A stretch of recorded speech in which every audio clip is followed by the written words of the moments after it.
Hello friends, আজ আমি এক অনবদ্য রেসিপি তোমাদের শেয়ার করছি। হাতে যখন সময় একদম কম থাকে বন্ধুরা, তখন অতি কম সময়ে এই রেসিপি বানিয়ে অফিসের লাঞ্চ বক্সে কিন্তু দেওয়া যায়। আমার মেয়ে আজ বলছে, মা আজ একটু অন্যরকম কিছু বানিয়ে দাও না টিফিনের জন্য। তো সেই রেসিপির ভিডিওই তোমাদের শেয়ার করছি। এই রেসিপি যদি তোমরা বানাও বন্ধুরা, তাহলে সঙ্গে আর কোনো তরকারির প্রয়োজন হবে না, শুধুই কিন্তু খেতে ভালো লাগে।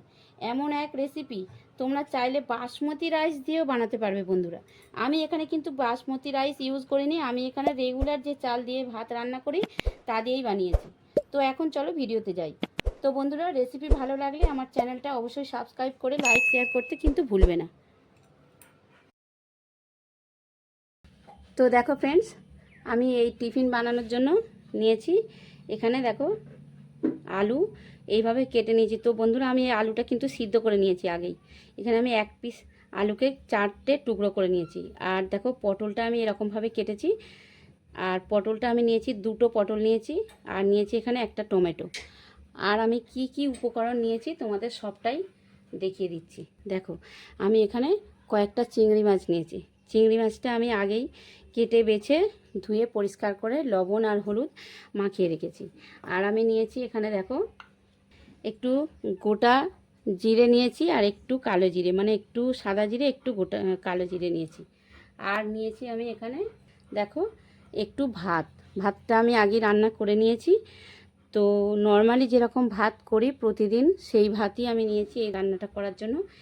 আর আমি কি কি নিয়েছি তোমাদের সবটাই দেখাবো রান্না করতে করতে। আরও একটু আমি তোমাদের বলে দিই, এখানে আমি নিয়েছি দেখো একটু গরম দুধ নিয়েছি। আমি অল্প একটু কেশর এই গরম দুধের মধ্যে ভিজিয়ে রেখে দিচ্ছি। তো দেখো, প্রথমেই যেটা করতে হবে, পটলটা একটু ভেজে নিতে হবে। তার জন্য আমি কড়াইতে একটু অল্প পরিমাণে তেল দিয়ে দিলাম। আর ওই তেলের মধ্যে কেটে রাখা পটলগুলো আমি দিয়ে দিচ্ছি।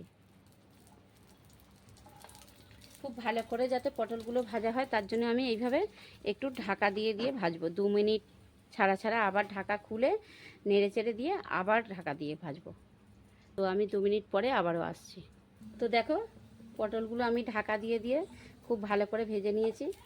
আর এখন আমি পটলগুলো এক সাইডে সরিয়ে দিচ্ছি। আর ওই সঙ্গে দিয়ে দিচ্ছি এখানে দেখো 2 চামচ ঘি দিয়ে দিচ্ছি আমি। আর ওই ঘিয়ের মধ্যে দেখো দিয়ে দিচ্ছি আমি 1/2 চামচ গুঁড়ো হলুদ। আর আমি দিয়ে দিচ্ছি ওই সঙ্গে এখানে আমি 2 চামচ সামরিচ গুঁড়ো নিয়েছি। আর যে চিংড়ি মাছটা নিয়েছিলাম, ওই চিংড়ি মাছটা আমি এখন এই সামরিচ গুঁড়ো হলুদ আর ঘি দিয়ে ভেজে নিচ্ছি। দেখো, চিংড়ি মাছ আর বেশি ভাজার দরকার নেই। আর আমি এখন ওই সঙ্গে চিংড়ি মাছও এক সাইডে সরিয়ে দিলাম। আমি এখন ওই সঙ্গে দিয়ে দিচ্ছি এখানে আমি একটু দারচিনি, 2টো লবঙ্গ আর কয়েকটা এলাচ নিয়েছি, ওটা দিয়ে দিলাম।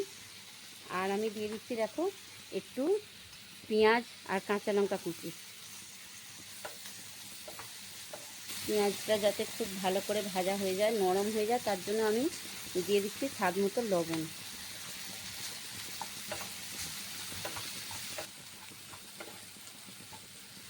দেখো, পেঁয়াজ আর কাঁচা লঙ্কা আমার খুব ভালো করে ভাজা হয়ে গেছে।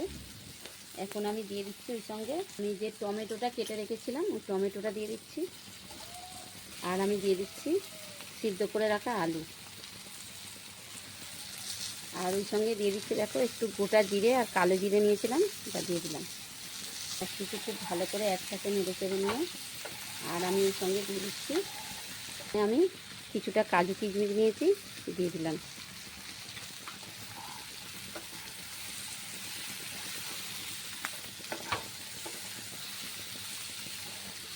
আর বেশি নাড়াচাড়া করতে লাগবে না। আমি এখন দিয়ে দিচ্ছি আমি যে ভাতটা নিয়েছিলাম, দেখো ভাতটা আমি এর সঙ্গে দিয়ে দিচ্ছি।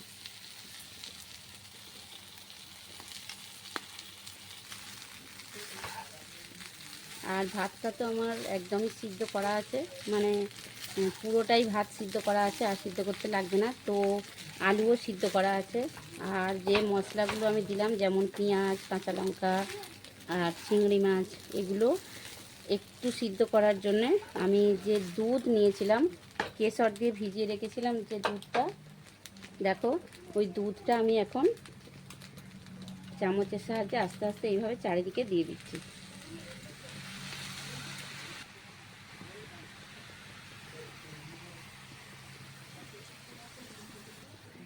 আমি এখন ঢাকা দিয়ে দিচ্ছি।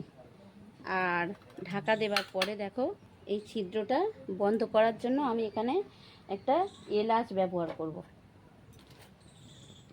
দেখো আমি এখানে একটা এলাচ নিয়েছি আর এই ছিদ্রটা এলাচের সাহায্যে বন্ধ করে দিচ্ছি। তো দেখো 5 মিনিট আমি এইভাবে সিদ্ধ করে নিয়েছি। চিংড়ি মাছ আর আলু পটল সব কিছুই হয়ে গেছে। দেখো খুব সুন্দর হয়ে গেছে। এখন কিন্তু একদমই কমপ্লিট। বন্ধুরা তোমরাও এইভাবে লাঞ্চ বক্সে বা স্কুলের টিফিন বক্সে বাচ্চাদের বানিয়ে দিতে পারো। আর এইভাবে রান্না করে যদি দাও, এর সঙ্গে কিন্তু কোনো তরকারি প্রয়োজন পড়বে না বা চাটনিও প্রয়োজন পড়বে না, এটা শুধুই খাওয়া যায়। দেখো আর খেতেও বেশ সুস্বাদু হয়। তো বন্ধুরা আজকের মতো ভিডিও এখানে। ভিডিও পুরো দেখার জন্য ধন্যবাদ। দেখা হচ্ছে নেক্সট ভিডিও।